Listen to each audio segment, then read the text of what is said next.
اصحاب کہف کون تھے، ان کی تعداد کتنی تھی اور وہ کتنے عرصے تک سوتے رہے اور ان کے نام کیا کیا تھے؟ اعوذ باللہ من الشیطان الرجیم، بسم اللہ الرحمن الرحیم۔ یہ اس دور کی بات ہے جب حضرت عیسیٰ علیہ السلام کے آسمان پر اٹھا لیے جانے کے بعد عیسائیوں کا حال بے حد خراب اور نہایت ابتر ہو گیا تھا۔ لوگ بت پرستی کرنے لگے اور دوسروں کو بھی بت پرستی پر مجبور کرنے لگے، خصوصاً ان کا ایک بادشاہ دقیانوس تو اس قدر ظالم تھا کہ جو کوئی بھی بت پرستی سے انکار کرتا یہ اس کو قتل کروا ڈالتا۔ اصحاب کہف جو بادشاہ کے معزز درباری بھی تھے، مگر یہ لوگ صاحب ایمان اور بت پرستی سے انتہائی بیزار تھے۔ دقیانوس کے ظلم و جبر سے پریشان ہو کر یہ لوگ اپنا ایمان بچانے کے لیے اس کے دربار سے بھاگ نکلے اور قریب کے پہاڑ میں ایک غار کے اندر پناہ گزین ہوئے تو 300 برس سے زیادہ عرصے تک اسی حال میں سوتے رہ گئے۔ دقیانوس نے جب ان لوگوں کو تلاش کروایا اور اس کو معلوم ہوا کہ یہ لوگ غار کے اندر ہیں تو وہ بے حد ناراض ہوا اور غصے میں آ کر اس نے یہ حکم دیا کہ غار کو ایک سنگین دیوار کے ساتھ بند کر دیا جائے تاکہ یہ لوگ اسی میں رہ کر مر جائیں اور وہی غار ان لوگوں کی قبر بن جائے۔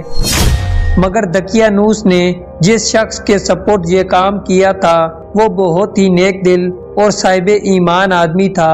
اس نے اصحاب کہف کے نام، ان کی تعداد اور ان کا پورا واقعہ ایک تختی پر کندہ کرا کر تانبے کے صندوق کے اندر رکھ کر دیوار کی بنیاد پر رکھ دیا اور اسی طرح کی ایک تختی شاہی خزانے میں محفوظ کروا دی۔ کچھ دنوں کے بعد دقیانوس بادشاہ مر گیا اور سلطنتیں بدلتی گئیں، یہاں تک کہ ایک نیک دل اور انصاف پسند بادشاہ جس کا نام بیدروس تھا تخت نشین ہوا، جس نے 68 سال تک بہت شان و شوکت کے ساتھ حکومت کی۔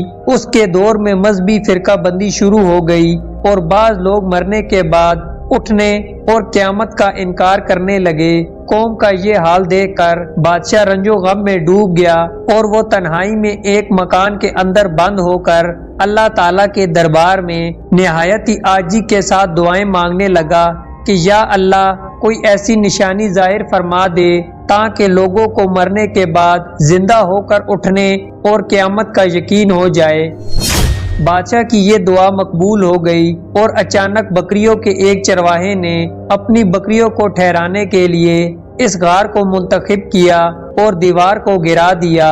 دیوار گرتے ہی لوگوں پر ایسی ہیبت و دہشت سوار ہو گئی کہ دیوار گرانے والے وہاں سے بھاگ گئے اور اصحاب کہف بحکم الہی اپنی نیند سے بیدار ہو کر اٹھ بیٹھے اور ایک دوسرے سے سلام و کلام میں مشغول ہو گئے اور نماز بھی ادا کر لی۔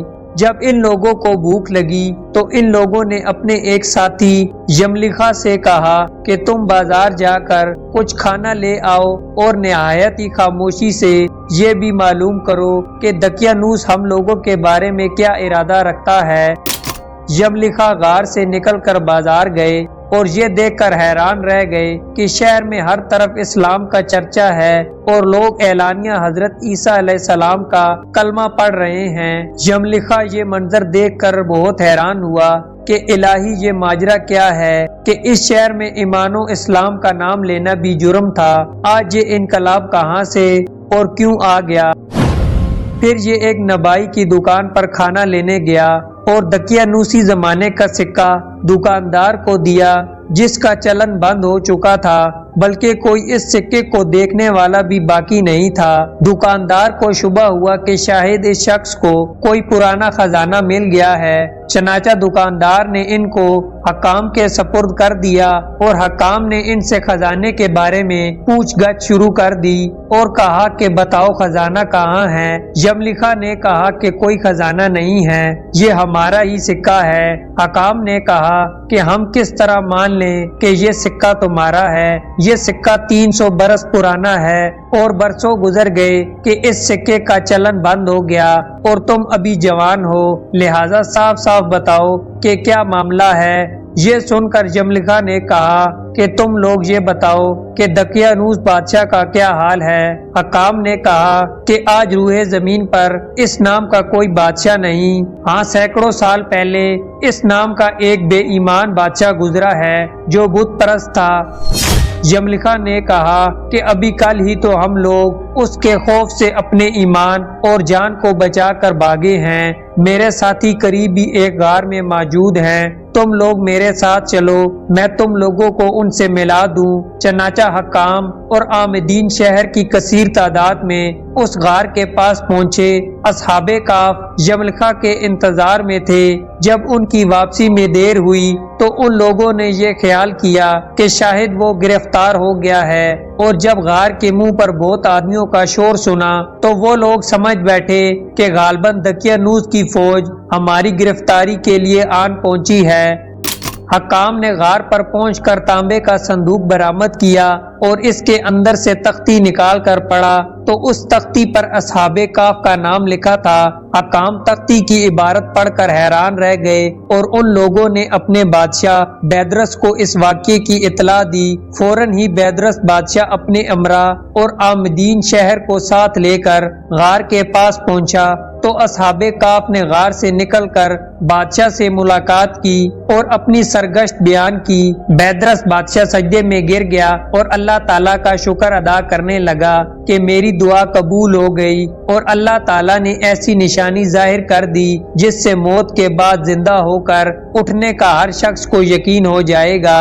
اصحاب کہف بادشاہ کو دعائیں دینے لگے اور اللہ تعالیٰ تیری بادشاہی کی حفاظت فرمائے، اب ہم تمہیں اللہ کے سپرد کرتے ہیں۔ پھر اصحاب کہف نے السلام علیکم کہا اور غار کے اندر چلے گئے اور پھر سے سو گئے، اور اسی حالت میں اللہ تعالیٰ نے ان لوگوں کو وفات دے دی۔ غار کے منہ پر ایک مسجد بنوا دی اور سالانہ ایک دن مقرر کر دیا کہ تمام شہر والے اس دن عید کی طرح زیارت کے لیے آیا کرتے تھے۔